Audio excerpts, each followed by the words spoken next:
नमस्कार, लाइव लगातार में आपका स्वागत है। जैसा कि सब जानते हैं कि एशिया के पहले कार्डिनल तेलेस्फर पी टोप्पो का निधन हो गया है और 11 अक्टूबर को उन्हें इसी सेंट मारिया में चर्च में, जो कि महागिरजा घर है, यहाँ पे उनका अंतिम संस्कार होगा। यहीं पे उन्हें दफनाया जाएगा, जैसी कि उनकी अंतिम इच्छा थी। उन्होंने अपने जीवन काल में यह कह दिया था कि जहाँ पर मदर टेरेसा की मूर्ति लगी हुई है वहाँ पे उनकी कब्र बनाई जाए, और इसका काम चल रहा है। इसके अंदर जैसा आपको हमने कल भी दिखलाया था, हमारे साथ यहाँ पे दो समाज सेवी हैं, प्रभाकर तिर्की और रतन तिर्की। रतन जी, बहुत बड़ी अपूर्णीय क्षति है कार्डिनल का जाना, लेकिन ये विधि का विधान है, प्रभु को यही मंजूर था। अब 11 तारीख को उनका अंतिम संस्कार होगा। किस तरीके की तैयारियाँ चल रही हैं? देखिए, ये रोमन कैथोलिक चर्च जो है के अंदर एक अपना विधि विधान होता है। तो जितने भी बिशप जो होते हैं, जो शीर्ष जो अगवा धर्म अगवा होते हैं, उनको चर्च के अंदर ही दफनाया जाता है। और ये शुरू से होता आ रहा है। चूँकि archbishop cardinal Telesphore P Toppo cardinal के पद से सुशोभित थे, तो ये इनका भी यहीं पर ही दफन होगा। उनका जो एक्चुअल जो पोस्ट था वो आर्च बिशप ही था, तो उनका दफन क्रिया यहीं होगा और पूरे राजकीय सम्मान के साथ ही होगा। रोम से, इटली से, इंग्लैंड से और देशों से काफ़ी जो ईसाई धर्मगुरु लोग हैं वो लोग आएंगे, श्रद्धा सुमन अर्पित करेंगे। अंतिम यात्रा में वो लोग शामिल होंगे और एक समारोहिक मास होगा, अंतिम विदाई दी जाएगी और काफ़ी लोगों के आने की रोम के राजदूत की भी आने की बात कही जा रही है। अभी उसकी ऑफिशियली घोषणा नहीं हुई है, लेकिन हम लोग उम्मीद कर रहे हैं कि एक बड़े शख्सियत थे, एक धर्माध्यक्ष थे। इस राज्य के उत्थान के लिए धार्मिक एक धर्मगुरु के रूप में उनको जाना जाता था और सभी धर्मों के बीच उनकी एक पकड़ थी। एक सामाजिक व्यक्ति होने के नाते, आदिवासी होने के नाते उन्होंने हमेशा ही आदिवासियत की बात की, धर्म की भी बात की, लेकिन उनका झुकाव आदिवासियत की रहता था। तो एक और सभी समुदायों के साथ मिलकर जो आपसी प्रेम सौहार्द की सोच थी, वो सड़कों पर ही निकल जाते थे। सामाजिक कार्यों में काफ़ी वो बढ़ चढ़ कर हिस्सा लेते थे। कई बार तो मैंने देखा कि वो फुटबॉल भी खेलने उतर जाते थे मैदान में। तो एक सहज व्यक्ति, और हम लोग उनको धर्मगुरु से ज़्यादा एक सामाजिक व्यक्ति मानते, क्योंकि उनसे मिलने के लिए कभी बहुत ज़्यादा यानी जद्दोजहद नहीं करना पड़ता, मतलब हाँ आ जाओ।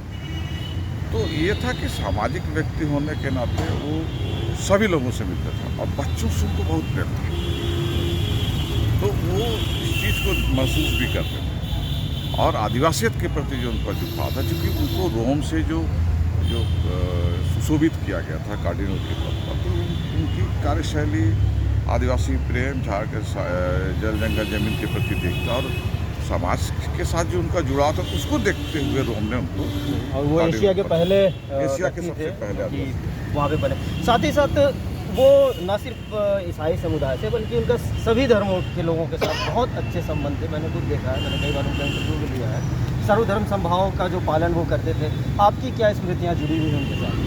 देखिए, मेरी तो काफ़ी गहराई से मैं उनके साथ जुड़ा था, और मुख्य रूप से जो शख्सियत वो थे, वो एक सामाजिक सरोकार से जुड़े हुए थे। वो सामाजिक सरोकार कहने का मतलब कि जो समाज की ज़रूरत है उससे वो जुड़े हुए थे। और समाज की ज़रूरत क्या है कि आपसी सौहार्द, प्रेम और भावना, सांप्रदायिक सौहार्द, उस पर उनका काफ़ी जोर रहता था।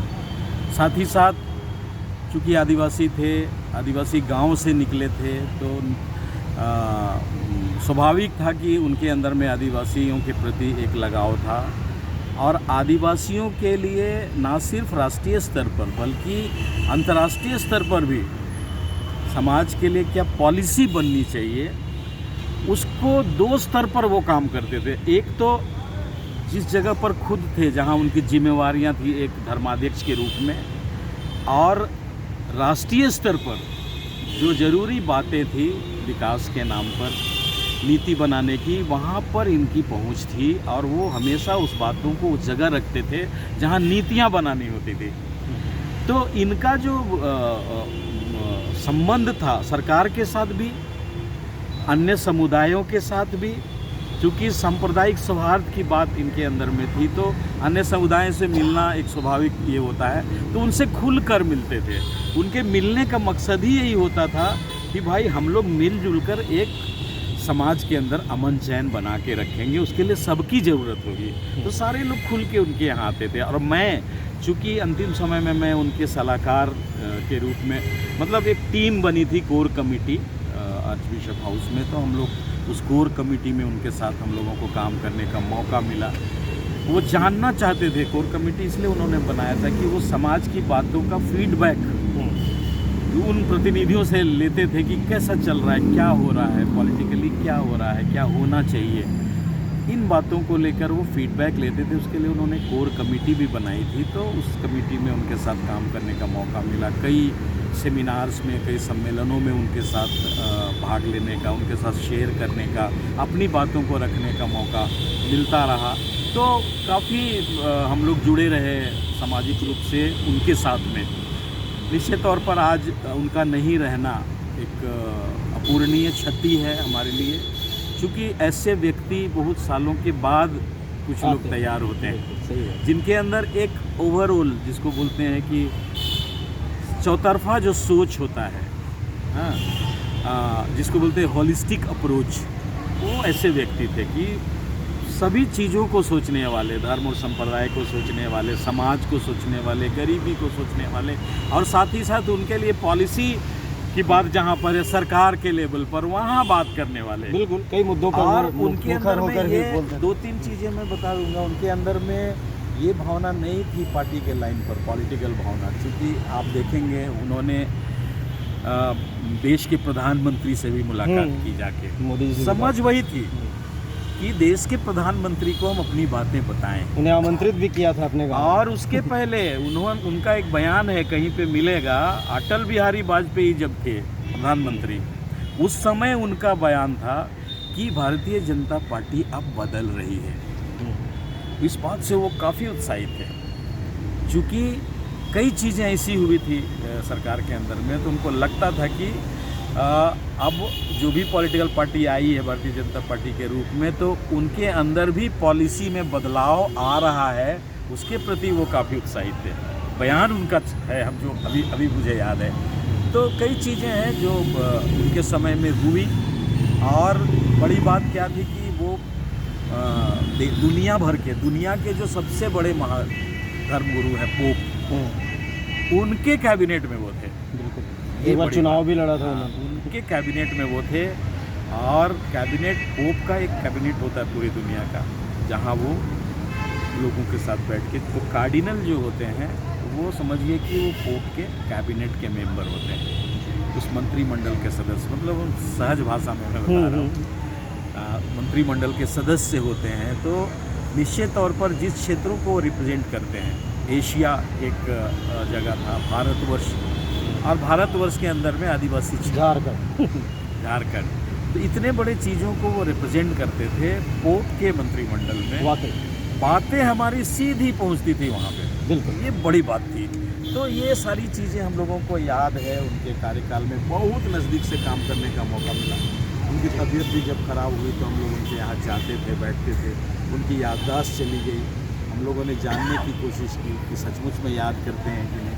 हम लोगों ने पूछा, हम लोगों को पहचानते हैं कि नहीं पहचान पाए। तो उम्र के साथ कई चीज़ें हो जाती हैं। 84 वर्ष तो आज लगातार सक्रिय मैं श्रद्धांजलि उनको देना चाहता हूँ, सत नमन करना चाहता हूँ कि उन्होंने अपना जो कंट्रीब्यूशन दिया पूरे देश के लिए, दुनिया के लिए, और सबसे बड़ी बात कि इंसानियत के लिए, मानवता के लिए उनका जो कंट्रीब्यूशन है वो याद रखा जाएगा। वही चीज़ हम लोग आज याद करते हैं और उसी को आने वाले दिनों में भी हम लोग याद करेंगे। बिल्कुल, बहुत सारी स्मृतियाँ जुड़ी हुई हैं, और न सिर्फ धार्मिक अनुष्ठान बल्कि सामाजिक और राजनीतिक मामलों पर भी वो मुखर रहते थे, और जो झारखंड के हित में हो, आदिवासियों के हित में हो, उसकी वो बात किया करते थे। आज से ठीक 5 दिन के बाद यानी कि 11 अक्टूबर को इसी संत मारिया गिरजाघर में उनका अंतिम संस्कार होगा। उनसे जुड़ी हर खबर के लिए देखते रहिए लाइव लगातार। कैमरामैन उपेंद्र के साथ नीलय सिंह, लाइव लगातार रांची।